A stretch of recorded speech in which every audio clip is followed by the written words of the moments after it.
Hey everyone, it's the Shawn. Welcome to the Best in Events show. And our theme here today is helping people that organize events and are involved in events make their events better. This is a show that I regularly co-host with Leah Woodford of Smart Femme magazine. Leah's tied up on other business today, so you'll just get me and Jesse Cole. Jesse Cole is the owner of the Savannah Bananas baseball team, also known as the Yellow Tux guy or Yellow Tux Jesse on Twitter, and you'll see his yellow tux here in a minute when he pops on screen. For those of you who are watching this on the recording, those of you who've seen it live are seeing both of us sitting here, so you can see his unusual attire, as I do the unusual attire as well. But Jesse's really been working on shaking up the events that he's involved with, really taking a different view to it, evolving, and that's what we want to dive in today, is that process of making your events better. And I think you get some great ideas from Jesse on how to really step those events up to the next level and make them more memorable and make them more impactful for your attendees. For those of you who don't tune in as regular, I'm the Shawn. I'm a corporate lawyer by training. I help people with ownership and control of their business, but I spend a lot of time looking to the future of business. That's where I do my speaking. That's where I do my consulting. And this show is really about helping people step their events up to the next level, because the events that are going to make it in the future are the ones that are going to do things to step up their game. The ones that keep doing the same things forever and ever probably aren't going to survive. And I think Jesse will probably have some views on that as we get talking. Love your comments, so drop them below wherever you're watching, whether it's on LinkedIn, whether it's on Facebook, whether it's on the Best in Events YouTube channel, wherever you're checking it out. We'd love to hear from you. And I remind you, we don't do investment advice or legal advice on the show. Everything here is just for your education, give you some ideas, help you propel your business forward, talk to your own advisors for those big issues. With that, welcome to the show, Jesse. Thanks for joining me. Nice. Pumped to be with you and talk events. I haven't talked events recently. This is exciting. Okay, good. And you are the go-to guy for events. I mean, you were one of the first people I thought about when Leah and I, decided we would do a video series on events. I said, Jesse, because I've read your book, been to your stadium, haven't been for a game yet, but I've been to the stadium, beautiful place. You've done some upgrades there, but you're always looking at evolving events. I mean, that's part of your thing, right? Yeah, 100%. I mean, I think every company's in the entertainment business, but every company's in the event business. And you're always trying to put on a show for your customers, for your employees, for anyone that you touch. So we look at every game that we have here as a separate, huge event. And I think everybody, whether you're having just a small gathering of your customers, you need to look at it as an event. Yeah, and you want to make the experience good, right? I mean, that's the key. Whether you're going to the local store, whether you're calling the law office, or whether you're going to the stadium, people want to have as much enjoyment out of the time as they can, reasonably, right? Yeah, is the experience remarkable? Are people going home saying, wow, I went to this event, this was special? And I think it goes down to being different. And obviously, you've mentioned the yellow tuxedo. That's one of my calling cards, how I'm different. But I think, once you're different, you can stand out. And you want to create standout events. So what are you doing with your events that are getting people going home talking, getting them excited? And yeah, it starts with the experience from the first time they're greeted to the last time they're greeted. And how do you wow them in between? Yeah, and we talked with some business owners recently. We were talking about their business, and we said, what made you different? And it took a minute for them to dig in there, and they said, what's different about us is that we're smaller, we're not the big company, and people have more of a family experience.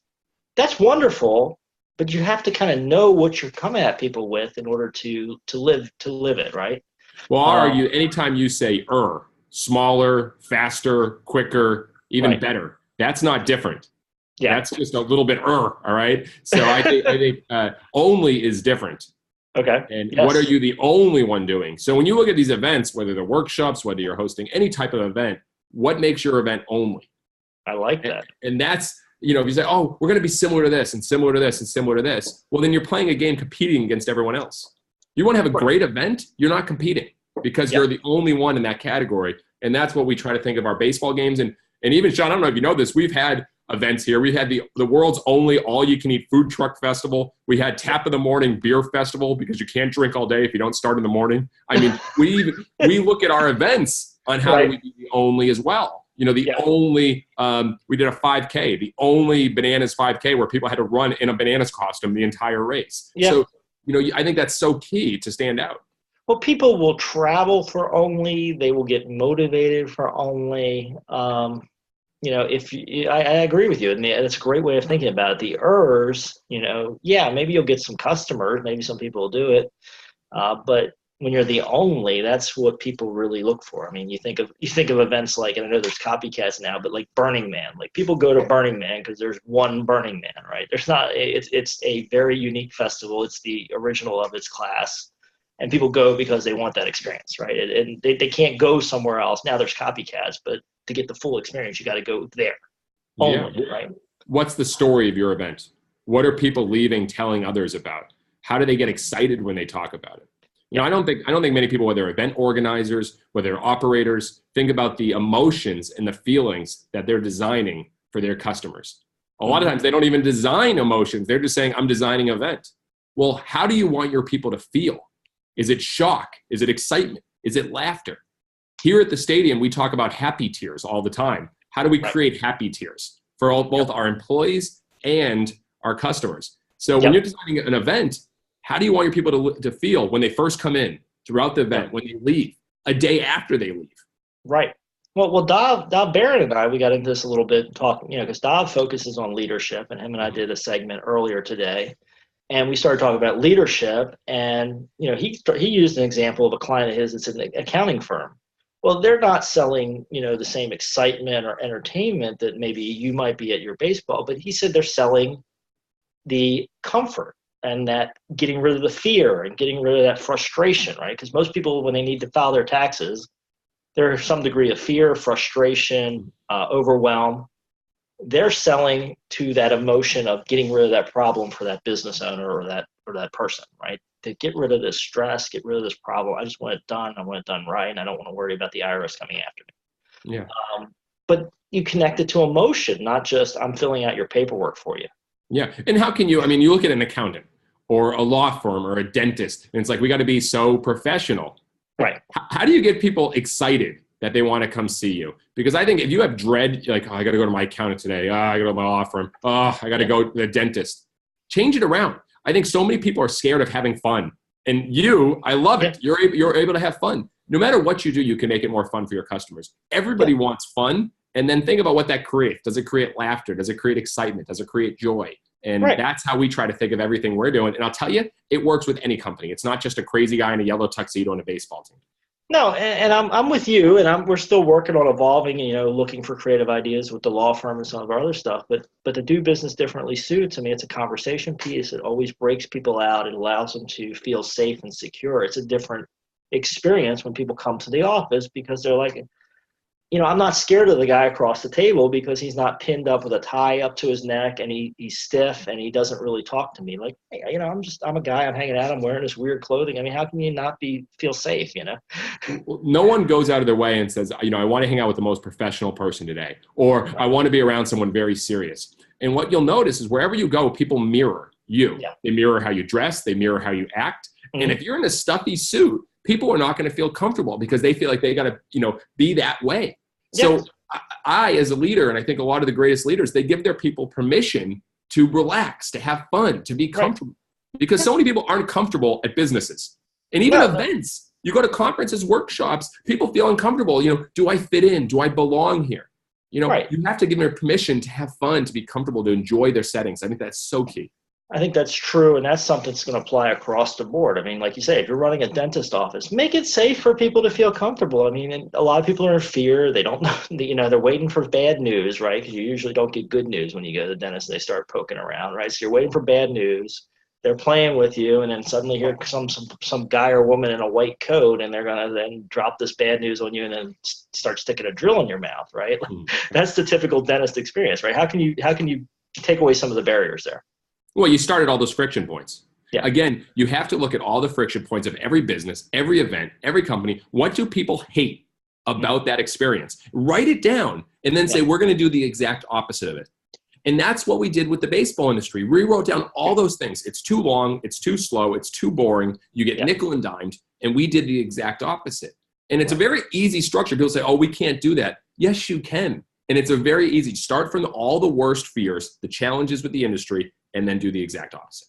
Yeah, and just work backwards. And you're using a troubleshooting philosophy is what I hear a lot from you. It's kind of like, where's the problem? What's going wrong? We're good now. We improved, but what do we improve next? And it's a constant improvement model and It's what, reinvention from time to time. yeah, I may be the most positive and optimistic leader there is. However, I understand the starting point to that is you have to actually get negative to be able Yeah. to fix it and create it. And it's all reverse engineering. So you reverse engineer, what is that perfect, amazing experience with your company? What does Yeah. it look like, and reverse engineer it? And you have to start at those friction points. Well, and I'll tell you, Leah wasn't able to join us today, but she hosts a fair number of events. She has her annual, Smart Femme Women's Conference, which is coming up here in April. And one thing she talks a lot about is getting out of hotels. That's part of her model is, people go to a hotel, it's stuffy, it's, very structured.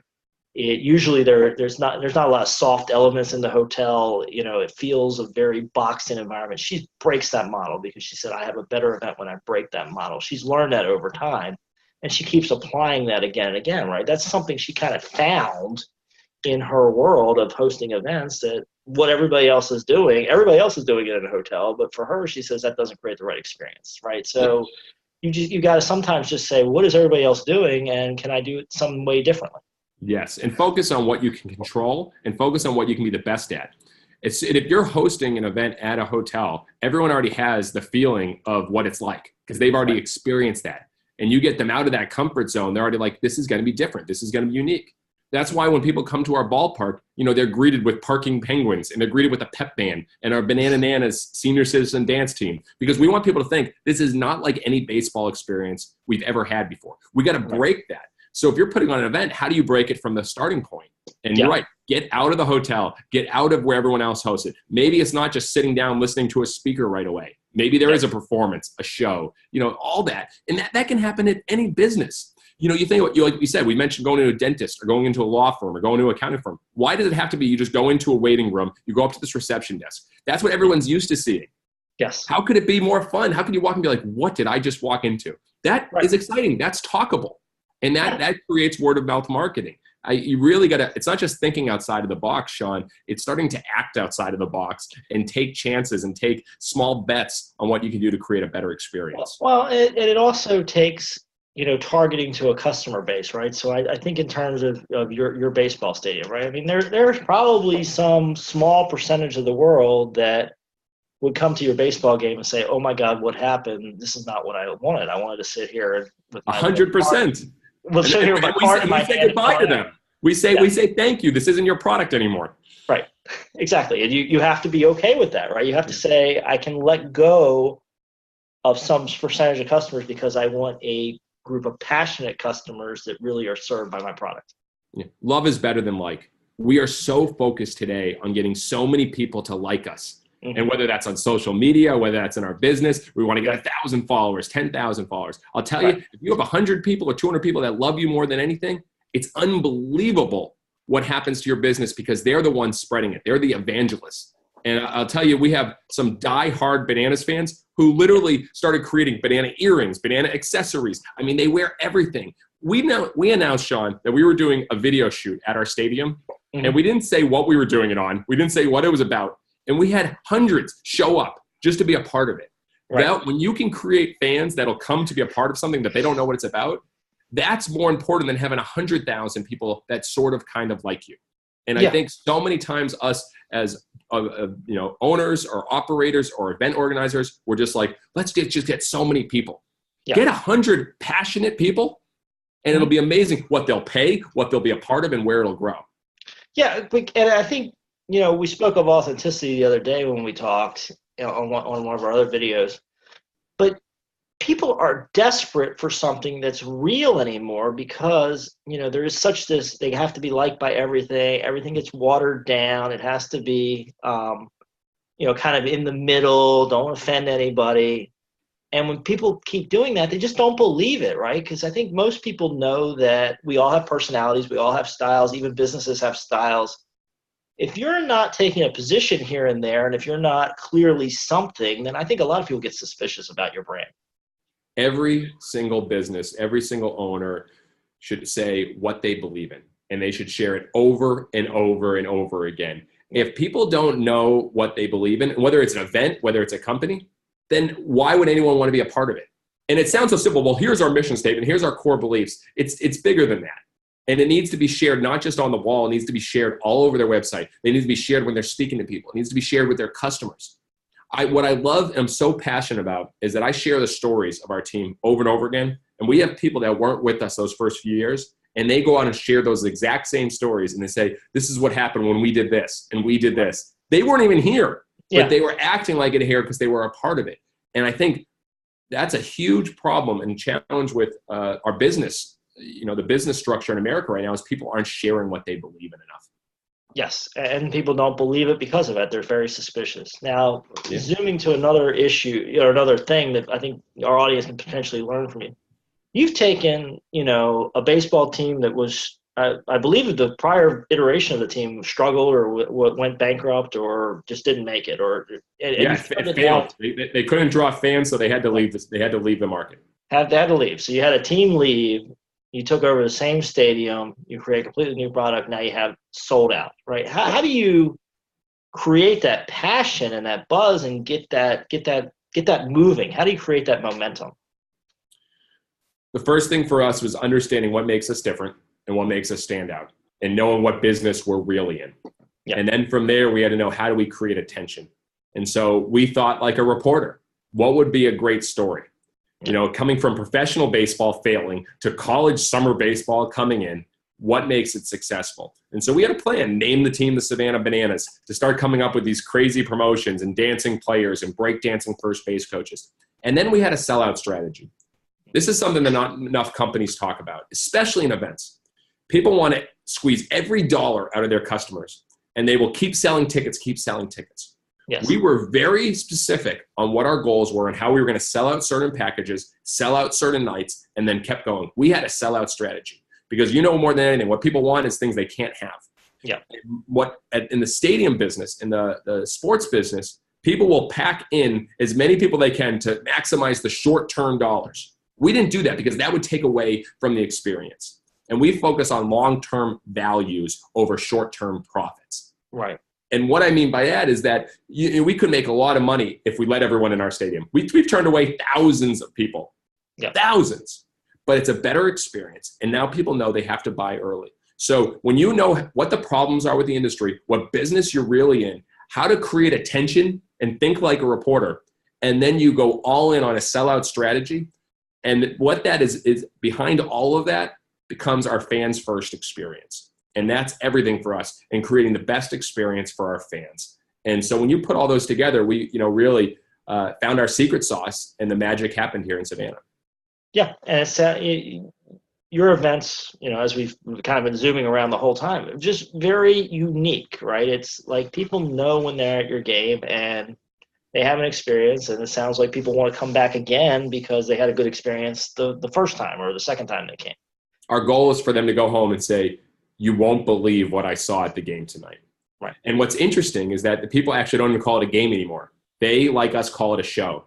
Yeah. We invite everyone to say, welcome to the show. Did you enjoy the show? And they're saying, show was unbelievable tonight. Yeah. And when you get people spreading that, we've changed the mindset of going to a typical game. It was an amazing show. And so when I think about, speaking to event organizers here, is it just a typical event? How are they describing it? Is it a performance? What is it, an entertainment experience? What is it? But if they describe it as a typical event, you're in trouble because they're not going to describe it.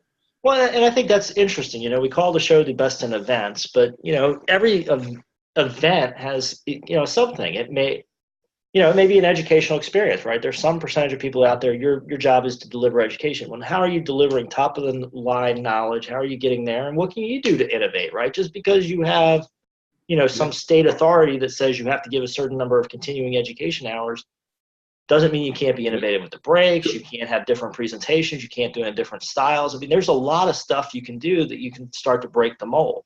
Could it be the best class I've ever received? Could it be the best mental workout? I was exhausted, but so energized afterwards. It's looking at, again, what are you trying to create in the minds of your customers or the people attending the event? And when you look at class or a workout or a show, performance, or, hey, they were involved in the experience, all these things, that's what gets something that's remarkable and gets people talking about it. Yeah, because they're they're involved, right? Or or it's unusual. It's the whole thing. Your baseball team, the show, unusual. Yeah. And I think too, I would also think too, Shawn, how could the attendees own the event? You know, we understand our bosses are fans, and we work for them. And so when you think about the attendees coming to an event, how could they take ownership in it?